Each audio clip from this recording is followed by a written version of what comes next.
مجھے یہاں پر کسی مفسر کی بات یاد نہیں آئی. ہمارے ملک پاکستان کے ایک بہت بڑے ایٹامک سائنٹسٹ جنہوں نے ایٹامک بام بنانے میں، نیوکلیر پاور جو پلانٹ ہے وہ لگانے میں ڈاکٹر عبد القدیر خان کے ساتھ بنیادی رول ادا کیا ہے. آج بھی وہ موجود ہیں. ان کا نام ہے انجینئر سلطان بشیر محمود.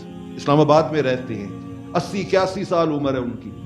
خوشاب میں جو نیوکلیر ریئیکٹر لگا تھا ہماری پاور انرجی کا، اس کا اکثر کام انجینئر سلطان بشیر محمود صاحب نے کیا تھا. انہوں نے سر انجام دیا.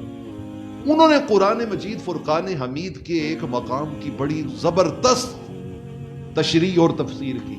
ڈاکٹر صاحب نے، بہت پڑھے لکھے قابل آدمی ہیں، اہل علم جانتے ہیں کہ وہ کتنے بڑے ریسرچر ہیں. انجینئر صاحب بیان کرتے ہیں، ایٹامک سائنٹسٹ ہمارے، وہ کہتے ہیں سورہ ملک میں پڑھ رہا تھا تو سورہ ملک میں اللہ نے اپنی کریشن کی بات کی، تخلیق کی. ہر چیز کا خالق کون ہے؟ اللہ. قرآن کہتا ہے نا، اللہ خالق کل شیء. اللہ ہر شے کا کیا ہے؟ خالق ہے. اس نے کہا سورہ ملک میں اللہ رب العالمین نے ارشاد فرمایا، الذی خلق الموت والحیات. اللہ وہ ہے کہ جس نے صرف یہ دنیا ہی پیدا نہیں کی ہے بلکہ اس نے زندگی کو بھی پیدا کیا ہے، اور موت کو بھی کس نے پیدا کیا ہے؟ اللہ نے. موت و حیات کا خالق بھی کون ہے؟ اللہ.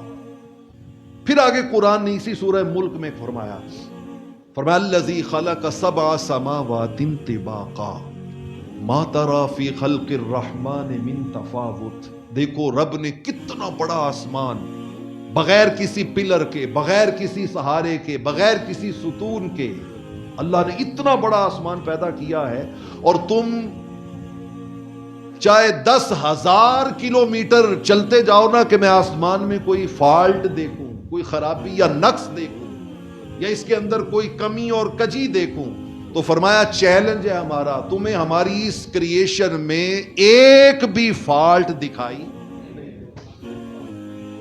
ما ترى من خلق الرحمن من تفاوت فرجع البصر هل ترى من فطور.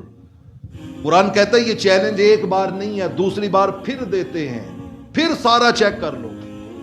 فرمایا تمہیں دوسری بار بھی چیک کرنے پہ کوئی اس میں نقص یا کمی دکھائی نہیں دے. قرآن نے یہاں سٹاپ نہیں کیا، اس نے انسانی فطرت کے مطابق. اگر آپ کو بچپن یاد ہو تو جب آپس میں ہم کھیلتے تھے تو ٹاس کرتے تھے نا، تو اگر جیت گئے تو پھر تو ایک دفعہ ہی ٹاس ہے، اور اگر ہار گئے تو انسانی فطرت کیا ہے کہ نہیں دوسری مرتبہ بھی کرو، اور پھر کہتے تھے نہیں 3 بار تو ہونا چاہیے نا، 3 بار تو ہونا چاہیے. تو انسان کی فطرت ہے. اللہ نے اس فطرت کے مطابق کہا، فرمایا ہم یہ چیلنج تمہیں صرف 2 بار نہیں کر رہے، تیسری بار کر رہے ہیں. ثم ارجع البصر، فرمایا جاؤ پھر ایک بار چیک کر لو، تمہیں ہماری اس تخلیق میں ایک ذرہ برابر بھی فالٹ دکھائی. 3 بار چیلنج کی. انجینئر صاحب کہتے ہیں، وہ کہتے ہیں کہ یہ تو ہے اللہ کی تخلیق کی بات کہ موت میں، حیات میں، تخلیق آسمان میں تمہیں کوئی فالٹ دکھائی نہیں دے گا. ان کا انسان ذرا غور کرے کہ عام تخلیق میں کوئی فالٹ یا نقص نہیں ہے، تو جس کو اس نے یہ کہا ہو لقد خلقنا الانسان فی احسن تقویم، کہ انسان صرف رب کی تخلیق نہیں ہے بلکہ کون سی تخلیق ہے؟ احسن، دا بیسٹ کریشن. باقی عام کریشنز ہیں، عام تخلیقات ہیں، اور جو کریشن آف مین ہے، انسان کی تخلیق ہے، قرآن نے اسے کہا یہ تو میری بیسٹ کریشن ہے، احسن تقویم ہے. ڈاکٹر صاحب کہتے ہیں جب عام تخلیقات میں کوئی کمی رب نے نہیں چھوڑی تو احسن تقویم میں وہ کوئی کمی کیسے چھوڑ سکتا ہے؟ فرمایا مجال نہیں ہے بیماری کی کہ انسان کو چھو سکے. اگر انسان زندگی گزارے انسانیت کو دیے جانے والے اس رول ماڈل کے مطابق جس کا نام نامی اس میں گرامی احمد مجتبی محمد مصطفیٰ صلی اللہ علیہ وسلم،